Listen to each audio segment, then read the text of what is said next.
US এই globally US গভর্নমেন্টের soft power, এবং তাদের ম্যান্ডেটই হলো ইউএস ইন্টারেস্টকে বিশ্বের অন্যান্য দেশের সাথে শেয়ার করা।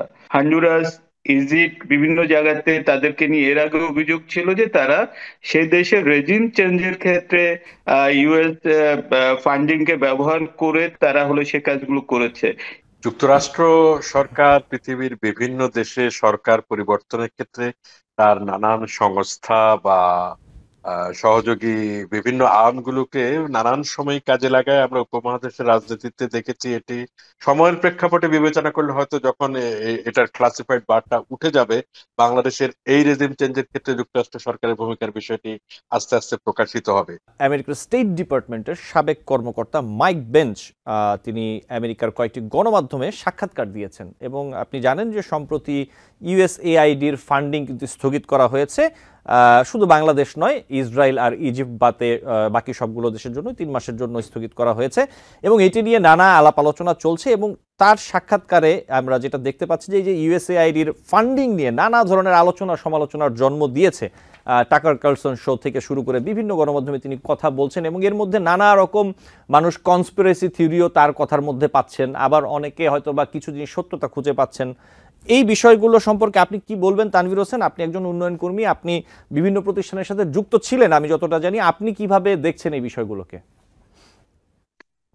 ধন্যবাদ। আমার কাছে মনে হয় যেটা এটা খুবই ইন্টারেস্টিং একটা বিষয়, কারণ ইউএস এই গ্লোবালি ইউএস গভর্নমেন্টের সফট পাওয়ার, এবং তাদের ম্যান্ডেটই হলো ইউএস ইন্টারেস্টকে বিশ্বের অন্যান্য দেশের সাথে শেয়ার করা। সেক্ষেত্রে তারা যে শুধুমাত্র যে সরকারের ইন্টারেস্ট গুলো শেয়ার করে তা না, তারা উন্নয়নেও অনেক ভূমিকা রাখে। একটা জায়গাতে একটা টেকনিক্যাল বিষয় আছে যে তাদের অনেকগুলো থিমেটিক লাইন আছে। এর মধ্যে স্বাস্থ্য খাত একটা বড় বিষয়। তারপর যেটা আরেকটা আছে যেটা আপনার পরিবেশ নিয়ে তারা অনেক কাজ করে। সো এই, এবং এছাড়া তারা অনেকগুলো স্কিল নিয়ে তারা কাজ করে, সেগুলো নিয়ে ইয়ুথ ডেভেলপমেন্ট নিয়ে কাজ করে। সেগুলো নিয়ে কিন্তু খুব একটা বেশি প্রশ্ন নাই, এবং সেগুলো নিয়ে অন্যান্য দেশগুলো ঠিক, বা সেখানে স্টেট ডিপার্টমেন্ট থেকেও খুব একটা বেশি প্রশ্ন করা হচ্ছে না। প্রশ্ন যেটা হচ্ছে, তাদের একটা থিমেটিক এরিয়া আছে, সেখানে তারা গণতন্ত্রের উন্নয়ন নিয়ে কাজ করে। এখন এই গণতন্ত্রের উন্নয়নের যে পারসেপশন, সেটা বিভিন্ন দেশে বিভিন্ন রকম। এখন তাদের যে ফান্ড নিয়ে কাজ করে, আইআরআই, ইন্টারন্যাশনাল রিপাবলিক ইনস্টিটিউট, তাদেরকে নিয়ে প্রশ্ন এসেছে। তারা অনেকগুলো ফান্ডিং করেছে, সেই ফান্ডিং গুলোতে তাদের নিয়ে অনেকগুলো জায়গাতে আপনার হলো যে প্রবাবলি হন্ডুরাস, ইজিপ্ট, বিভিন্ন জায়গাতে তাদেরকে নিয়ে এর আগে অভিযোগ ছিল যে তারা সেই দেশের রেজিম চেঞ্জের ক্ষেত্রে ইউএস ফান্ডিং কে ব্যবহার করে তারা হলো সে কাজগুলো করেছে। ইনফ্যাক্ট রিসেন্টলি বাংলাদেশে সেরকম ভাবে ফান্ডিং হয়েছে, সেটা নিয়ে আপনার হলো যে প্রশ্ন এসেছে। বাংলাদেশের গত 50 বছরে ইউএস এআইডি টোটাল প্রায় $21 বিলিয়ন মতো ব্যয় করেছে। সুতরাং সেখানে বাংলাদেশের উন্নয়নে তাদের যে অবদান রয়েছে সেটাকে স্বীকার করে নিয়ে বলতে হবে, এই ফান্ডিং গুলো নিয়ে আমাদের কাছে আসলে যথেষ্ট তথ্য নেই। বাংলাদেশে কারা কারা এই ফান্ডিং গুলো থেকে বেনিফিট নিয়েছে, এবং কারা কারা এই প্রশিক্ষণ গুলো নিয়েছে, এবং তারা কিভাবে আপনার হলো যে সেই অ্যাক্টিভিটি গুলো আপনার হলো করেছে, সেটা একটা বড় প্রশ্ন রয়ে যাচ্ছে। আরেকটা বড় প্রশ্ন রয়ে যাচ্ছে, রাজনৈতিক নৈতিকতা একটা বড় প্রশ্নের মধ্যে পড়েছে। কারণ আমি যদি বলি যে এই বিপ্লব বা অভ্যুত্থান যাই হোক, এটাকে আমি 100% বিশ্বাস করতাম যে এটা জন আকাঙ্ক্ষা ছিল। এখন যদি আমি শুনি যে দুধের মধ্যে ভেজাল ছিল, সেখানে অন্য কেউ পানি মিশিয়েছে, এবং সেটা আমার জন্য একজন নাগরিক হিসেবে অনেক বেশি হতাশা। সুতরাং আমার কাছে মনে হয় বাংলাদেশের যে সংবাদপত্রগুলো আছে, এখন অনেক তথ্য আছে অ্যাভেলেবেল।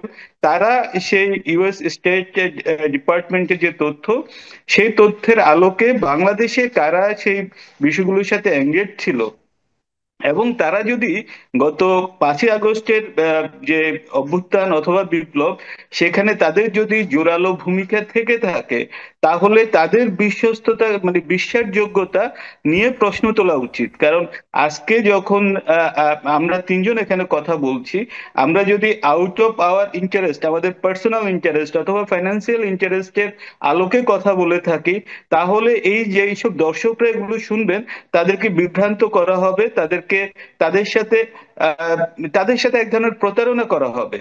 সুতরাং বাংলাদেশের যদি কোনো বুদ্ধিজীবী, কোনো রাজনৈতিক কোনো প্রতিষ্ঠান এই প্রতারণামূলক কাজ করে থাকেন, তাহলে এটা আমার কাছে মনে হয় দেশবাসীর কাছে পরিষ্কার হওয়াটা খুবই জরুরি। এবং এটা বিস্ময়কর না, বিশ্বের অন্যান্য দেশে এই ধরনের নজির যেহেতু আছে, এটা নিয়ে আমার মনে হয়, আমি অনুরোধ করব বাংলাদেশের সাংবাদিকরা যেন আরো বেশি খতিয়ে দেখেন। জি ধন্যবাদ। আপনাকে ধন্যবাদ। শিহাব সুমন, আপনি একজন সাংবাদিক হিসেবে বিষয়টি নিয়ে কি বলবেন? দেখুন, যুক্তরাষ্ট্র সরকার পৃথিবীর বিভিন্ন দেশে সরকার পরিবর্তনের ক্ষেত্রে তার নানান সংস্থা বা সহযোগী বিভিন্ন আর্মগুলোকে নানান সময় কাজে লাগায়। আমরা উপমহাদেশের রাজনীতিতে দেখেছি এটি। ইভেন ল্যাটিন আমেরিকার অনেক দেশের সরকার পরিবর্তনের ক্ষেত্রে আমি নামই নিচ্ছি না কারো, কিন্তু যুক্তরাষ্ট্রের ভূমিকার কথা ঐতিহাসিকভাবে পরবর্তী সময় প্রকাশিত হয়েছে, যখন ইনফরমেশন গুলো নন ক্লাসিফাইড আকারে রিলিজ হয়, অনেক কিছু যুক্তরাষ্ট্র সরকারের পক্ষ থেকে রিলিজ করা হয়। তো সময়ের প্রেক্ষাপটে বিবেচনা করলে হয়তো যখন এটার ক্লাসিফাইড বারটা উঠে যাবে, বাংলাদেশের এই রেজিম চেঞ্জের ক্ষেত্রে যুক্তরাষ্ট্র সরকারের ভূমিকার বিষয়টি আস্তে আস্তে প্রকাশিত হবে। তবে অ্যাপার্ট ফ্রম দ্যাট, এটি যদি হয়ে থাকুক বা না থাকুক, সেটি আরো বেশি তদন্ত সাপেক্ষ। আমরা কিছু কিছু আন্তর্জাতিক গণমাধ্যমের কিছু কিছু রিপোর্ট অলরেডি দেখেছি এ ব্যাপারে। তবে ইউএসএআইডি তার যে রোল প্লে করে বিশ্বব্যাপী স্বাস্থ্য ক্ষেত্রে, যেটি তানভীর ভাই বলছিলেন, স্বাস্থ্য ক্ষেত্রে একটি বড় রোল প্লে করে ইউএসএআইডি। বিশেষ করে উন্নয়নশীল দেশগুলোতে তার ভূমিকা অনস্বীকার্য। আপনি জানেন, আমাদের আন্তর্জাতিক উদরাময় গবেষণা প্রতিষ্ঠান আইসিডিডিআরবি, যেটি বাংলাদেশের এত বিশ্বখ্যাত নামকরা গবেষণা প্রতিষ্ঠান, শুধুমাত্র 1000 কর্মীকে টার্মিনেট করা হয়েছে। 1000 কর্মকর্তা, গবেষক, এদের বেশিরভাগই গবেষক, কেবলমাত্র গবেষক, টার্মিনেট করা হয়েছে এই ফান্ড ক্রাইসিসের কারণে, ইউএসআইডি ফান্ড অপারেশনের কারণে। এটি খুবই দুঃখজনক। তবে এটি সম্ভবত ট্রাম্প সরকার তার ব্যয়, সার্বিক জাতীয় ব্যয় এবং ইন্টারন্যাশনাল অর্গানাইজেশন গুলোতে যুক্তরাষ্ট্রের যে ভূমিকা, এই সবগুলো বিষয় উনি রিভাইজ করতে যাচ্ছেন। ক্ষমতায় এসেই আমরা দেখতে পেলাম যে ডব্লিউএইচও থেকে যুক্তরাষ্ট্র নিজেকে প্রত্যাহার করে নিচ্ছে।